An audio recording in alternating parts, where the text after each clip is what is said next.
परम पूजनीय परम पुरुष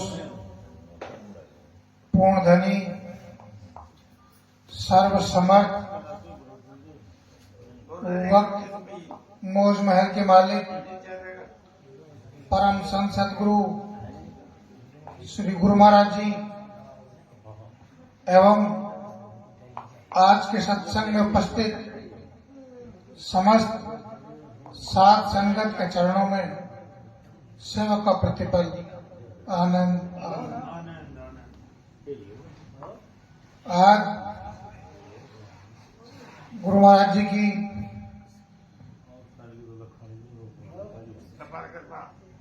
हम जीवात्माओं पर अपार कृपा है कि यहाँ नववर्ष के उपलक्ष्य में सत्संग महायज्ञ का आयोजन हुआ है और हम भूली भटकी जीवात्माओं को अपने निज घर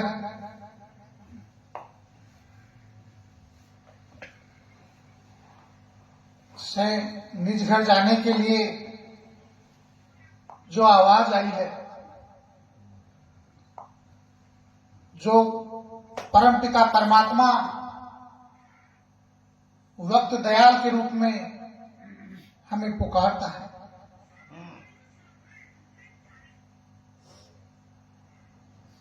हे प्रेमियों, सतगुरु हेला देत हेला, हेला सुन गेला गौ। हे प्रेमियों,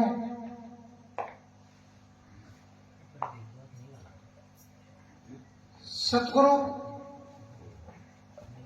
हम भूली भटकी जीवात्माओं को आवाज लगाते हैं अपने निज घर चलने के लिए। वो निज घर कौन सा है? वो निज घर किसका है? हम क्या भूल गए हैं? हमें तो अपने घर का पता है। कोई सुबह चला था, कोई दोपहर को चला था, कोई शाम को चला था, और अभी सत्संग विसर्जन होते ही कोई बस में बैठ के चला जाएगा, कोई बाइक पे बैठ के चला जाएगा, कोई अपने निजी गाड़ियों में बैठ के चला जाएगा, अपने घर चले जाएंगे।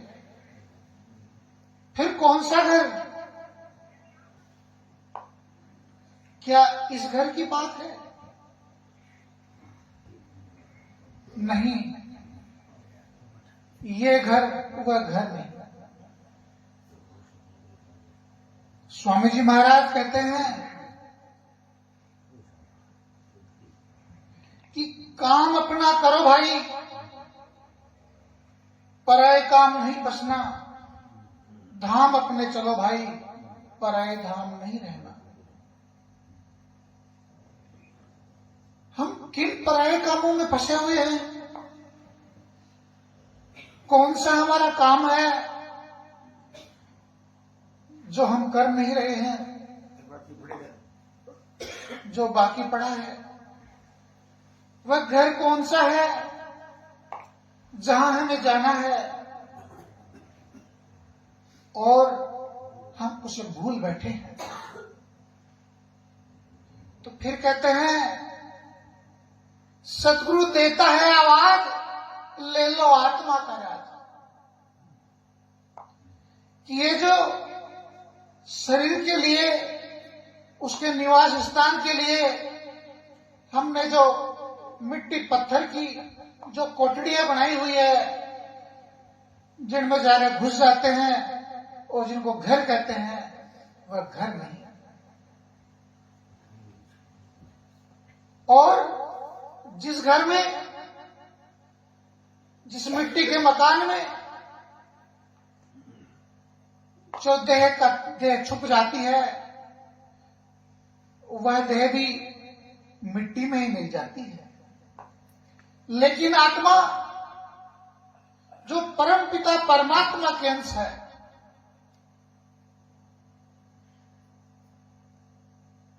शरीर में कौन है, ये आत्मा कहां से आई है, तो ये किसकी अंश है। हमारी ये जीवात्मा परम पिता परमात्मा से बिछुड़कर इस मृत लोक में, इस काल माया के देश में आकर के यहां उलझ गई है और निज घर का रास्ता, अपने परम पिता परमात्मा का रास्ता भूल गई है। उस रास्ते को याद दिलाने के लिए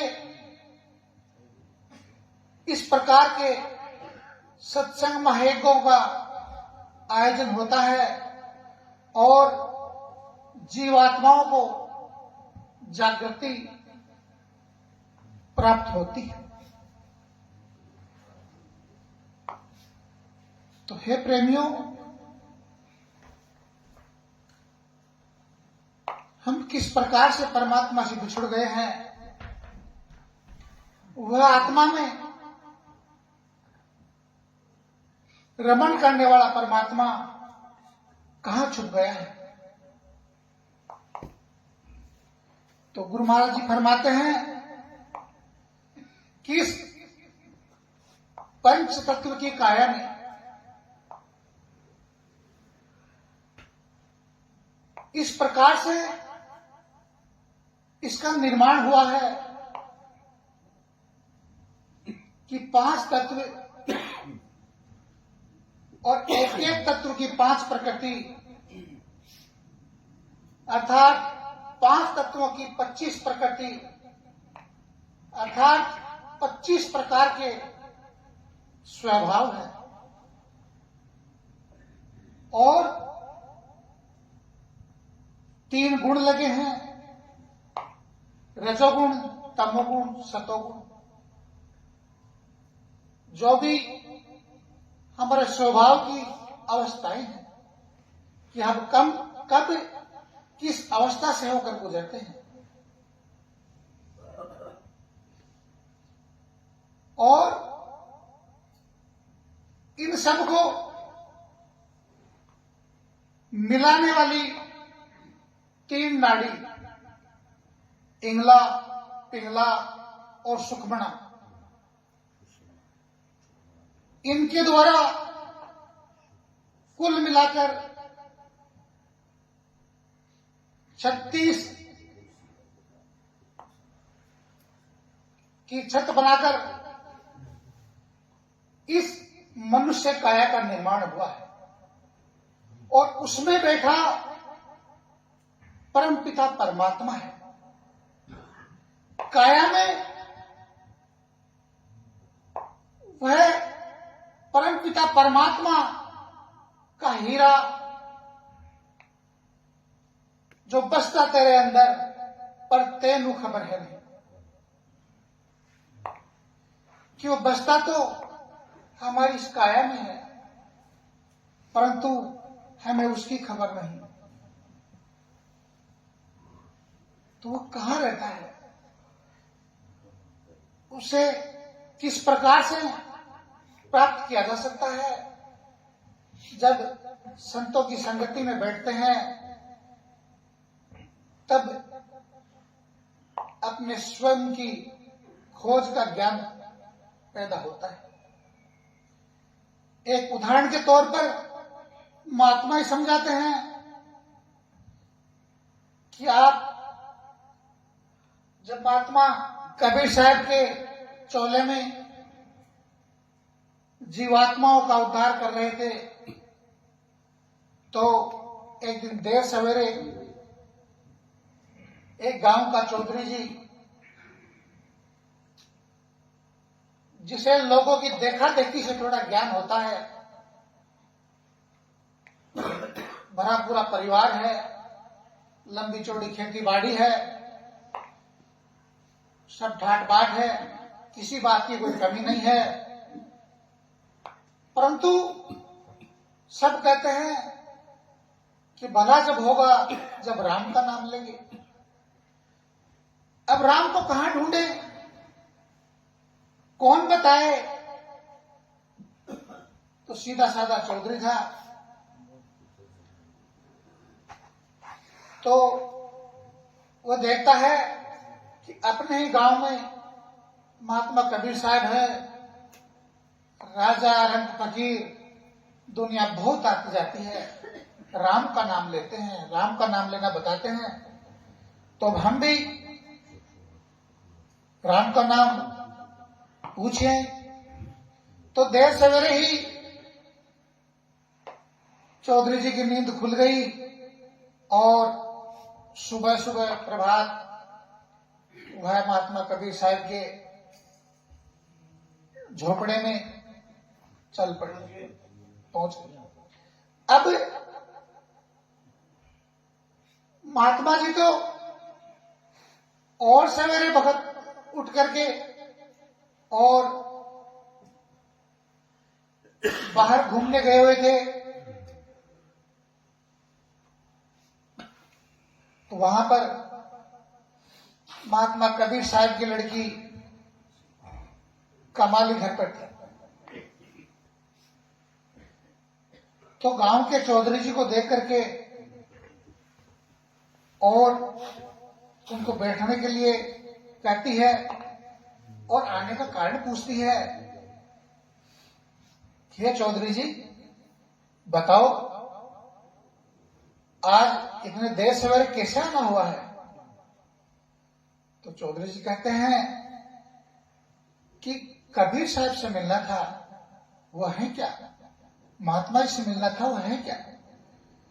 बोले कि महाराज तो देर सवेरे से ही भ्रमण पर गए हुए हैं,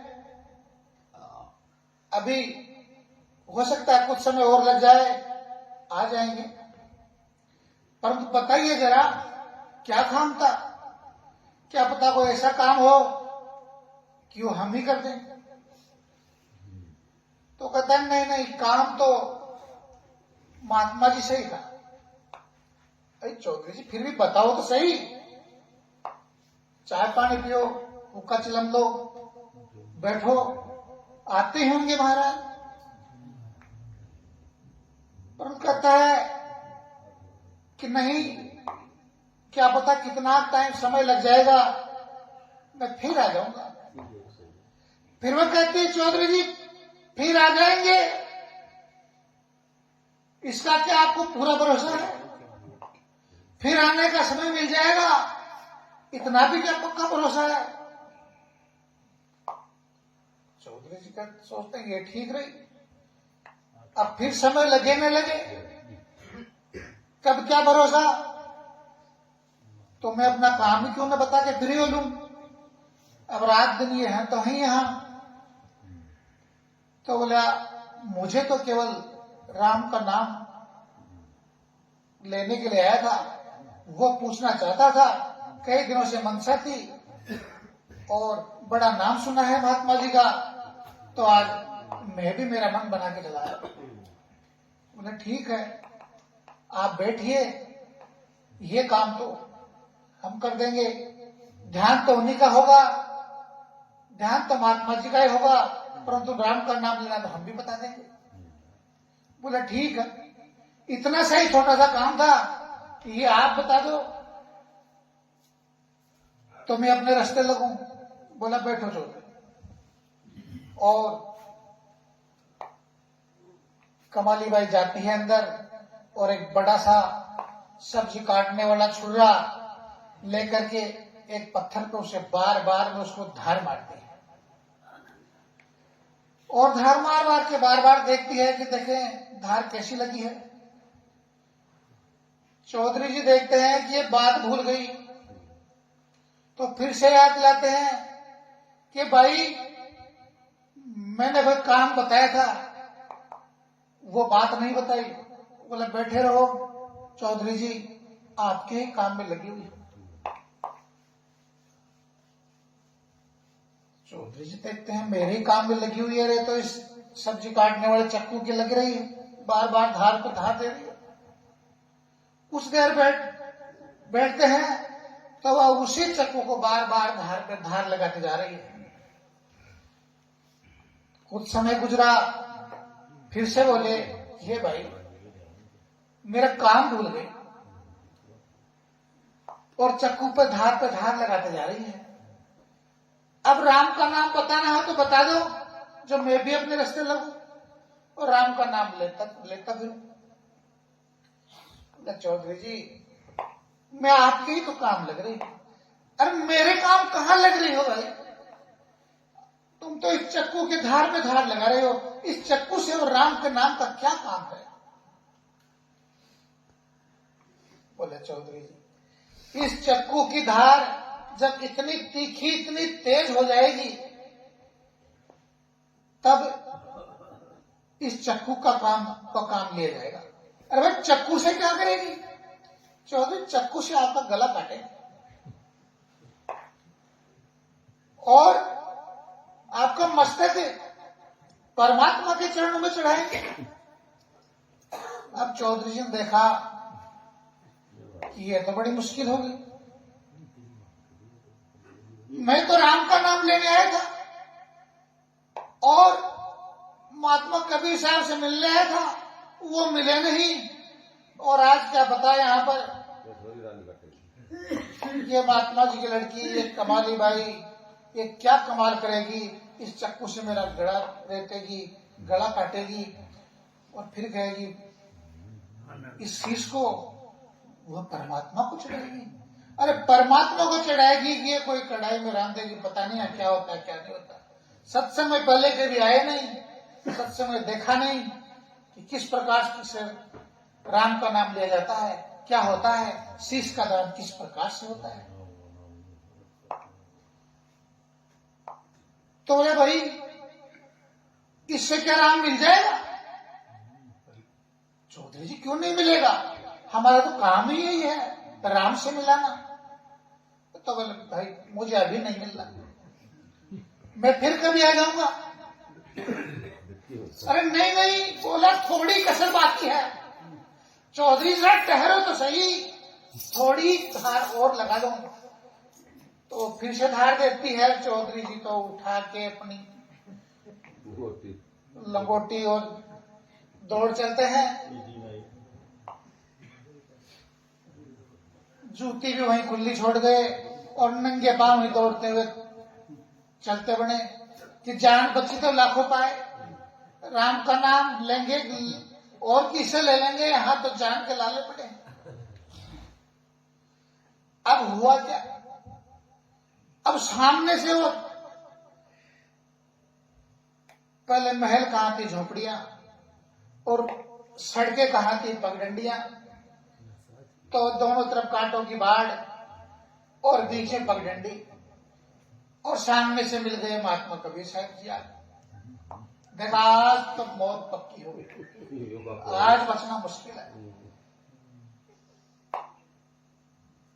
इनकी लड़की से तो पीछा छुड़ा के दौड़ता भागता रहा हूं और ये अब छोड़ेंगे नहीं। आज तो ये मिलजुल के सभी लोग आज तो काम तमाम करेंगे। तो महात्मा कबीर साहब आप पूछते हैं कि चौधरी जी गांव के माने हुए थे, आज तो सुबह सवेरे इतना बगत कैसे, इतना जल्दी कैसे? बोले, महाराज ऐसे ही इधर से गुजर रहा था तो सोचा आपसे मिलता चलूं। अरे तो मैं आ गया हूं ना, चलो अब मिलते हैं, बैठते हैं। आज से पहले कभी आए नहीं और आज आए हो तो बैठो, भोजन प्रसादी झीमते जाना। अरे बोला, नहीं महात्मा जी, फिर कभी समय देख लेते हैं। अभी बोले, फिर कभी क्या? आज आए हुए यहाँ पे से खाली खाली जा रहा हो, आज ही जीतते, आज ही बैठते हैं। नहीं बोले, महाराज मैं छोटे से काम के लिए आया था, परंतु आपकी वो नादान बच्ची थी। छोटे से काम के लिए आए थे और नादान बच्ची ने कुछ कह दिया है? बोले, नहीं महाराज, कहा क्या था? काम क्या था? बोले चौधरी साहब, बोले काम एक छोटा सा था और बवाल बड़ा हो गया है। काम छोटा था, बात बड़ी हो गई है। बोले, क्या काम था चौधरी जी, क्या काम था? अजी बोला, सब कामों की ठाट बाट है, भला पूरा परिवार है, आप जैसा जानते हो, किसी बात की कोई कमी नहीं है। और सोचा कि मैं भी राम का नाम आपसे पूछे हूं, तो आप मिले नहीं। आपकी बेटी ने बोला कि मैं राम का नाम लेना हम बता देंगे, ध्यान तो महात्मा कबीर साहब का होगा, महाराज का ही ध्यान होगा, नाम हम बता देंगे। तो मैं भी जरा जल्दी में था, तो मैंने पूछ लिया कि भाई बता दो। तो बोले क्या बता दिया? महाराज कहाँ बता दिया, अब देखा पता नहीं, अब मरना तो आज पक्का है, छुरा तो वहां तैयार का है। इधर से ये महात्मा कबीर साहब ये ऐसे तो दौड़ूंगा तो भी नहीं जाने देंगे, और बलिष्ठ भी ऐसे हैं, शरीर में ताकत भी ऐसी है कि पकड़ लेंगे तो छोड़ेंगे भी नहीं। तो देखो अब क्या होता है, आज फंस तो गए। तो कहता ही महाराज राम का नाम नहीं बताया, और अंदर से ला करके एक छुरे पे धार लगाती है। तो मैंने देखा कि वो भूल गई होगी। तो मैंने पूछा कि ए भाई मेरा काम बता दे, मैं चला जाऊं। पर तो वो कहते हैं कि इसी से आपका काम करूंगी। और काम क्या महाराज, वो तो मेरा काम तमाम करने वाली थी, मैं बच के भाग गया हूं। अब आप मुझे बचा लो और वापस घर लेके न जाओ। अरे भाई अब मैं आ गया हूं, परंतु क्यों? बोले महाराज उस चाकू से वो मेरा गला काट देगी। अरे गला काटने के बाद क्या होता है चौधरी जी?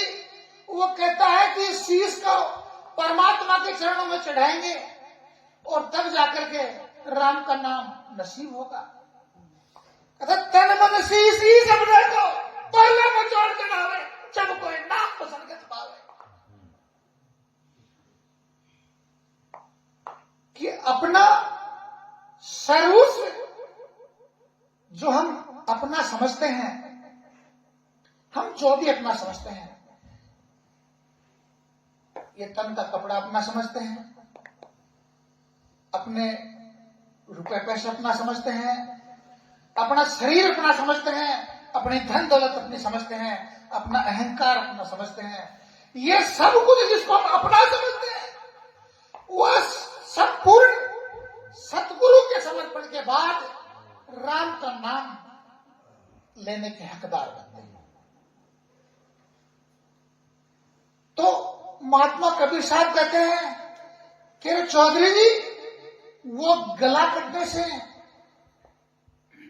राम का नाम मिल रहा था, राम मिल रहे थे, परमात्मा से मिलन हो रहा था। अजी महाराज गला ही कट जाएगा, फिर परमात्मा किसको चाहिए, फिर राम का नाम कैसे लीजिएगा? तो महात्मा जी कहते हैं लाख शीश तू दे चुका, यमराजा का भेंट एक शीश तूने ना दिया। श्री सतगुरु जी को भेंट कि हे प्रेमियों, हम क्या समझे बैठे हैं, हमारी क्या भूल पड़ी है?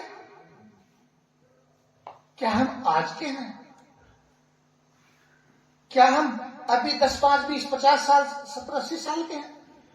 नहीं, ये जीवात्मा इतनी कम उम्र की, कच्ची उम्र की नहीं है। 84 लाख योनियों में 3.5 करोड़ लाख वर्ष चक्कर लगाने के बाद एक बार मनुष्य का जन्म मिलता है, एक बार। इतनी लंबी यात्रा और समय मनुष्य जीवन का सिर्फ अल्प समय, कोई निश्चित नहीं कि ये कितने समय के लिए मिला है। और एक बार मनुष्य नहीं बने,